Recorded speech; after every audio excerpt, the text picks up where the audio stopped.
Okay, guys, I'm going to do a detailed analysis of Bryson DeChambeau. So he's like the pretty much the longest hitter on the tour, isn't he? But the longest hitter, but accurate. You know, if you look at some long drives of the ball, long drive contests, they're not very accurate, are they? You know, 1 in 5 they're hitting down the middle. That's about it. But this guy, he's somehow cracked it. He knows how to get an immense amount of club head speed and square the club at the same time. So I'm going to go through his swing and just show you exactly what's going on and the reasons behind how he's able to do that. I mean, I think one of the big reasons is how much he knows about the physics of the golf swing. You know, that's what he studied at university, and he's applying it to his golf swing. You know, if you want to listen to somebody talk about the golf swing, this is the guy that you want to listen to. Certainly one of the models you want to look at because the actual model of his swing, the mechanics, the way it moves and everything, is really, really efficient. And it's the opposite of what you've been told to do over the years. And you know, I'm really lucky to have this 3D system by Gears Golf um, from the developer Michael Neff, who's got a massive background in 3D swing analysis, right back in the days from when it first came out for golf. TaylorMade Golf, I think, were the first to do like a 3D system for golf. That was in 2003.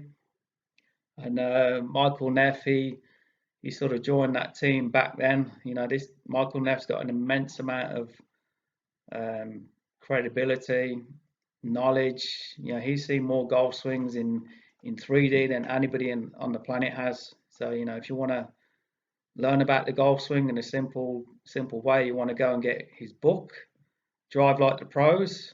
And the way he's wrote that book as well, it's just beautiful because it's so simple, nothing complicated in there. Everybody can follow it, and it's all backed up by this 3D, which is really what you've got to start looking at if you want to understand the golf swing a bit more. Because it's there, it's 100%, it's factual. It's not somebody's opinion. It's not it's not my opinion on the golf swing. This is actually what's happening in the golf swing. End of story. And that's why I got it because you make comments and stuff online and you get slated for what you say. And I've said a lot of stuff over the years. And if you read my blogs, I've got a lot of stuff in there that's pretty controversial, and I got a lot of slating for it. But it's sort of well, the 3D is backing up what I was talking about in those blogs. So I'm sort of at least I was going down the right pathway. That's all I've got to say. So let's crack on and show you this swing, show you what's going on. So we're going to look at a few different parts really. We're going to look at what his pelvis is doing on the way back. So the pelvis is basically this little section here, and it's like I've described it before. It's like a turntable. Okay, and then basically your hips are locked into your pelvis here, so you'll have one hip socket going in there, and then you'll have another hip socket going in over this side. In fact, I don't even know why I'm drawing these in because this software has actually got everything on here that we need to see. There it is. Okay, so this is your pelvis here, and then you have your hip socket on your right leg going into your pelvis, and then on your left leg also locking into your pelvis. Your pelvis is that centerpiece there, and your spine's attached to it. So it sort of attaches your upper body to your lower body sort of thing. That's probably the simplest way I can describe it really. And then what we're looking at on the way back is you're going to see pretty clearly here with Bryson that he doesn't really move off the ball much. If anything, he moves towards the target. So if you keep an eye on this figure here, so that's the center of his pelvis, this part here, this center line. And you're going to see as he goes back, doesn't really budge a lot. I think he goes about probably half an inch off the ball. So now he's just starting to move. This is in super slow motion, so you can see. So he gets to about 0.5. He's got a driver. Now he's going back down towards 0. So basically, what's going on here is his pelvis is actually shifting towards the target. So his pelvis is going in this direction, not away from it, but towards it. So you can see that he's already 0.3 of an inch moving his pelvis, his center part, towards the target. So that's moving this way while his club and arms are moving that way. And that's how you get width in your golf swing. So you're going to see a lot of width when he goes back.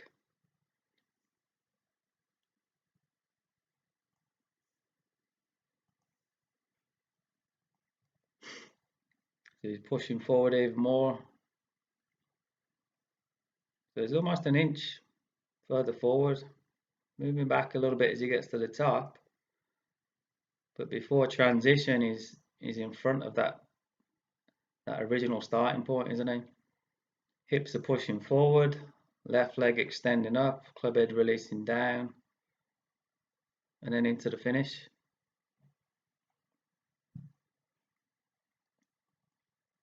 So that's the first thing that we see. Then I'm just going to show you from behind the next thing, important thing that you've got to be looking to work on.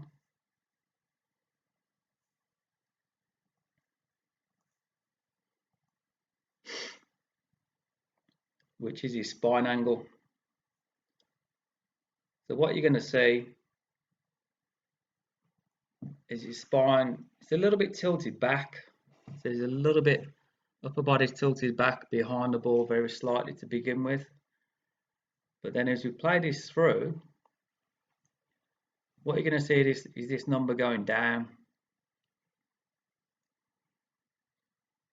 And what that means is that number goes down, means his spine angle is tilting towards the target more. So exaggerating, his spine angle is going more this way on his backswing as opposed to this way. It's definitely not going this way, is it? So we can see there the spine angle as he reaches the top.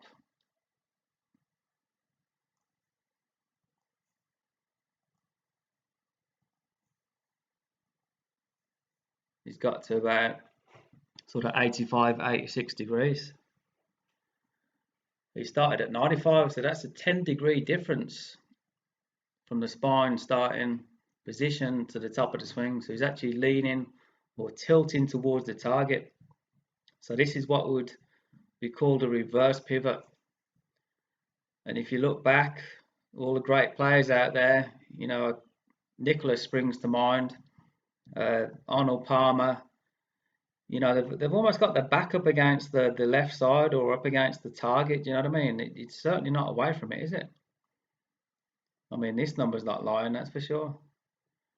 You know, it started at, where did he start now? So started at 94.1, and then when he gets to the top, it's gone down to 86. So if you see the Garcia analysis that I did, you know, Garcia is doing pretty much the same thing, exactly the same. So this is actually really, really efficient. And I've got a little concept in my mind about the golf swing, which I did talk about in my blogs a few years ago, back in about 2016. I was talking about the golf swing. It works like a counterbalance. So my sort of idea I had in my head and the feeling I had when I was swinging was that when I swung the club back into the backswing, I would counterbalance. So I'd try and move in the opposite direction to the swing. So what I'm saying is when you swing back, as the arms and club go into the backswing, you want to feel like something else is moving forward. Now we could see that with DeChambeau there, as you took the club back, his pelvis was shifting towards the target. So I'm moving in the opposite direction to the swing. And then the same would happen as they go to the top of my swing. So as my arms and club work up, I would feel that my body goes down. And again, we see that in 3D with all the top players there. The left side of the body, the left knee, left hip, left shoulder works down towards the ground. So your left side shrinks. So as your arms and club go up, the left side goes down. So again, you're working in the opposite direction to the golf club. So then guess what? As you're coming down, as you're pulling the club down, and they all pull it down, okay, there's no casting or throwing the club. So as they're pulling down, again, it's the same. They're working in the opposite direction to the golf club. So as they're pulling the club downwards, the left side of the body is now extending upwards. So it's working in the opposite direction to the actual swing of the golf club. So as they come down towards the ball, as the left side extends up, that's what's actually helping the club head and the wrists uncock and release and everything. And then when they swing through, as Bryson described in the last video that I did with him and Faldo chatting about the swing, Bryson talks about how he feels like he's pulling back and he's pulling up. So it's all working in the opposite direction to the swing. That's probably the best way I could describe what's going on. And that's efficiency. For every action, there's an equal and opposite reaction. And that is the way to swing the club with 100% efficiency. That's how you do it. So there's no lying going on here. You know, this is what it is. You can see these numbers here. You know, we can see the spine angle, how it's tilting towards the target. You could see he's pretty much got his back up against the wall. If I drew a line up from, say, the inside of his left foot there, you know, he's right up against the wall there. He's not up against the inside of his right leg. Yeah, so that gives you a clear picture of what's going on. And you know, you can see that spine as well. It just stands out at an absolute mile. You know, it's tilting towards the target this way, just to highlight it. So that's the backswing. You know, so he's sort of in that position, right? Definitely not. None of this. No shifting behind the ball. There's no sliding the hips over and, you know, transferring the weight. None of that going on. I don't know who made that up. I do, but I guess they're not going to own up, are they? But this is it. This is how you do it. This is efficiency. Okay, this is how you, and everybody can do it. Everybody can't do what you're being told to do. You know, if you're trying to shift into that right side, that get behind the ball and all that stuff, it's inefficient for the body. It's not the right. It's not a functional movement. That's what I'm trying to say. It's not easy to do. Okay, what Bryson's doing here is actually, it's functional. This is the way it is. This is what you need to be doing. All right, let's check it out from a couple of different angles. Okay, down the line. So like I say, he's using driver. We can see the shoulders. I talked about the left shoulder needs to turn down towards the ground, so we can see that the angle of the shoulders there pointing down to the ground. Also the hips, the knees, the left side shrinks, so the left side, you know, drops down more as you swing back, and the right side there extends up. Okay, so every action is an equal and opposite reaction. That's the law. We can see the right knee there. That's going to be straightening out a little bit as he goes back. The right hip there is turning back and up and towards the target.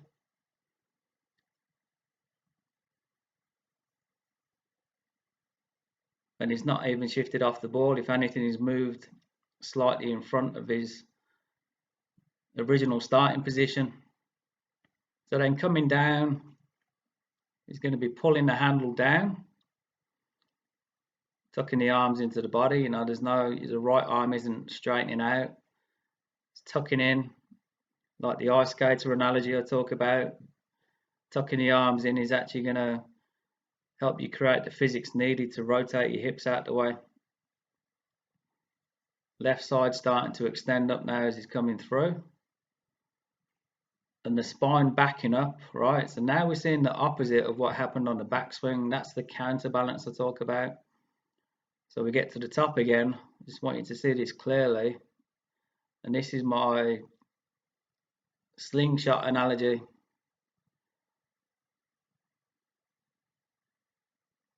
Right, so we look at the spine angle at the top, 86.1.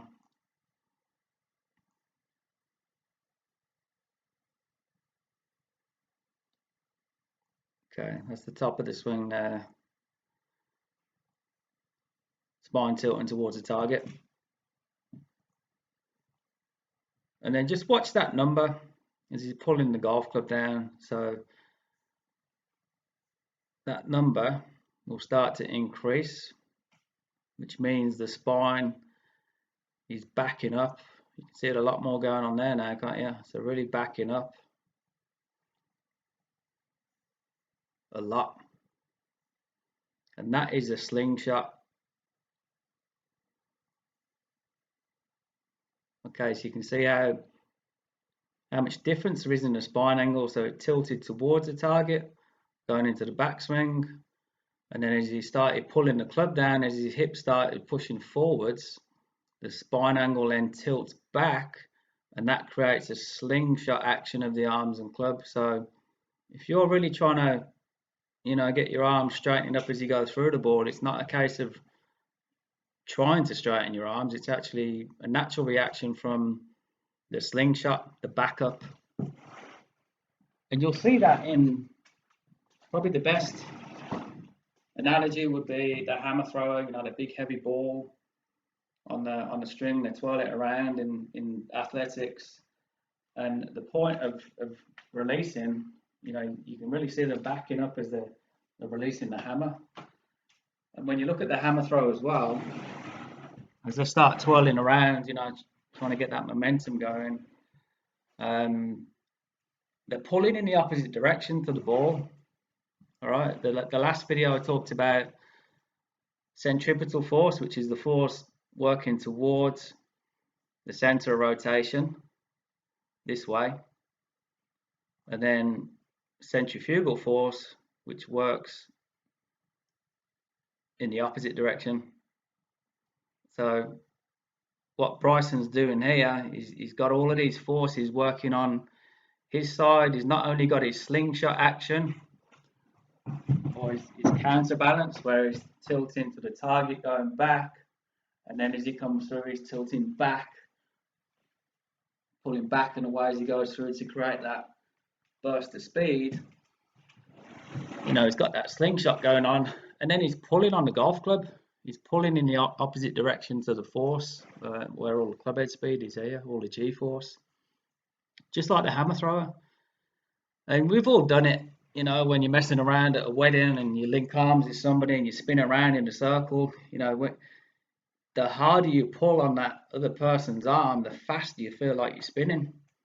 And that's the magic of physics. If you can get it working in your favor, you're going to have a swing that's not only efficient, it's going to be lasting you for years and years and years, but it's going to cause less stress on your body.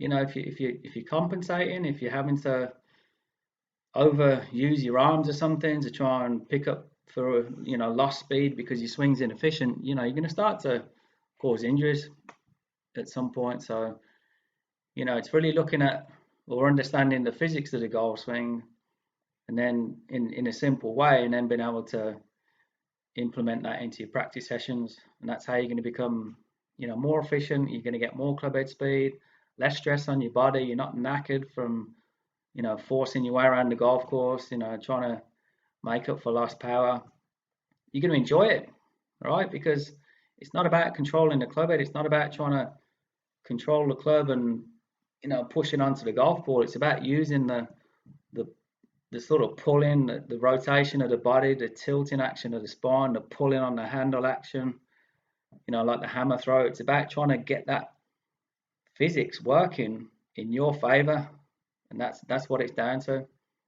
And I'm going to help you do that. You know, I'm going to do a lot of videos, and you know, when the weather gets a bit better, I'm going to get back outside and, you know, really point you in the right direction. Just do everything step by step. Give you some drills to work on. Keep the language simple, and you're going to get better. All right, because this stuff I'm talking about has been like trying to be brushed under the table for too many years now, and there is a bunch of us that are trying to pull it back out. So we're going to keep on doing that, and we're going to get everybody playing golf just like they did back in, you know, when I started playing, probably late 80s, early 90s. It seemed like back then everybody could pick up the game fairly easy and strike a ball well. You know, there was no technology about, no cameras, no crazy words that nobody understood, and we just used to go out there and just swing it and hit it. You know, we didn't really think about it. But now there's so much more to it. You know, and a lot of it, I suppose, is it's money, isn't it? Okay, money, money, money. You know, people have got to make money, and you know, they all make these crazy secret courses, secrets to the golf swing, and all of that bullshit. But there is no secret. Okay, somebody figured out the golf swing hundreds of years ago in a really sort of natural, efficient, functional way. You know, functional movement. They did it, and we, you know, we took that and we took it on for years and years and years, and then somebody brought the old video camera out, and then we got a bit analytical about everything, and it went away from what was natural, you know. And it's pretty amazing to see somebody like Bryson now. I mean, this particular footage I've got here is 2016, but 100% guarantee, and I'm going to try and get, you know, his latest swing at some point and show the differences. But I'm pretty much 99% certain his swing mechanics, the way he moves in the golf swing today, which is February 2021, his mechanics will look pretty much exactly the same as they do in this video, which was taken back in 2016. So the mechanics will be the same. You know, the mechanics, when we say mechanics, that's basically how the body moves, really.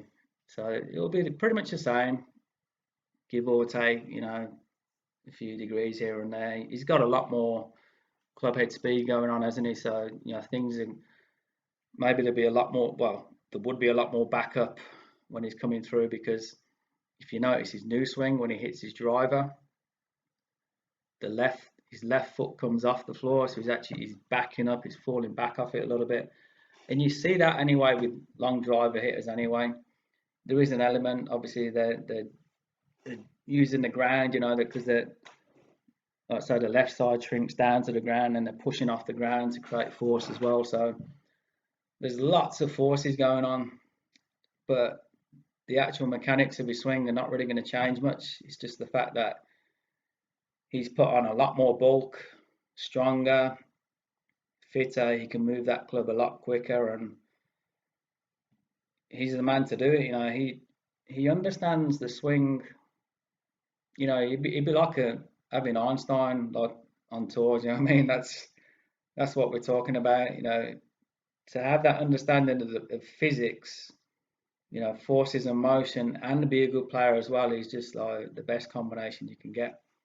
And you know, it's amazing that he's got that much club head speed, that much power, and he can square that club face consistently, because you don't see that with long drive hitters. Yeah, they're all over the shop. He can square it, so he knows the physics. He knows how to square that face. He knows what it's about. You know, pulling back enough, like he talks about. when he's been interviewed by Nick Faldo. That's one of the key moves that actually helps you square the club face up, because a lot of people are not pulling up on the handle. You know, a lot of people are sort of pushing it down or shoving it through. Do you know what I mean? So, you know, he might as well just have the big steel ball on the end of his club here and twirling a hammer around, because those hammer throws, you know, they're not trying to control the steel ball on the end. They're not trying to control the club head, are they? They're just rotating the body, pulling in the opposite direction. They start low, and then before they release, they extend the body up as they release through. So the same thing happens in the golf swing, you know, and the hammer thrower can't control that club head. It's on a piece of string, and he's got to keep the tension through the string to be able to get the speed going. And the GForce swing trainer, the shaft works in the same way. You know, the shaft has got a lot more flex in it than any other club. So if you can hit, you know, the GForce swing trainer, learn to swing with it properly, you know, not trying to hit down or trying to shove their hands through and everything, because, you know, you won't be able to hit the ball straight, or you won't be able to strike it for one. It'll help you become more aware of your swing and what you're doing. You know, you'll be more aware of the club head, in motion around your body. You know, you've got a lot more awareness of that club head. You can get a lot more feedback through the shaft, you know, because it'll flex and vibrate in certain ways if you're not swinging properly, if you're trying to force it. So it's really, it's like the hammer thrower. It's basically a ball on a bit of string. Okay, you've got to learn how to get that tension through the shaft and keep it there through the swing, especially as you're coming down through the hitting area. You know, it really is a great tool to use. And you know, you want to check out my steps videos, steps 1 to 5, and there's also some drills videos in there on the best drills that you should be using the swing trainer. So I hope you see the benefits to this video, and you know how I explain it. I hope you can understand that as well. I think it's really important to use analogies. You know, you could write out a bunch of stuff on a bit of paper or in a book or something, and then you put it down, but you know, you don't really get it. I think in your head you need to have a good sort of visualization of what it is you're trying to do. And I think when you look at other sports, that does help as well. So I'll tend to try and include things like that, just to, you know, get the light bulbs switching on, and then from there you can put it into good practice. I think a lot of us now, we've got little setups at home, so you know, you can spend a little bit of time each day working on your swing. You know, certainly go through my steps 1 to 5 videos. They're really good, because not only are they talking about how the GForce swing trainers are going to help you, but it's really giving you like an in-depth look into the golf swing in 3D, but then broken down into nice simple steps and the key moves that you need to work on, i.e. the spine tilting action and the pelvis, you know, how it stays centered. So a lot of good stuff. You know, I'm not going to be like doing 25 videos on how to hold the club and 25 videos on how to turn your shoulders. You know, I'm looking to be doing, you know, one video just covering it, a specific topic, you know, and really nailing it on the head, you know, by using this 3D system by Gears Golf. Hope you found that interesting, and I'll catch you next week for your next video. I just caught the GForce Trainer 8. It's like the orange whip, only well made. You could hit shots with it, watch the ball fly. $100 said the first 20 go right. It'll train your rhythm, get your game back to where it used to be, and maybe where you never knew. Pick it up, give it a rip. You need another toy, not another tip.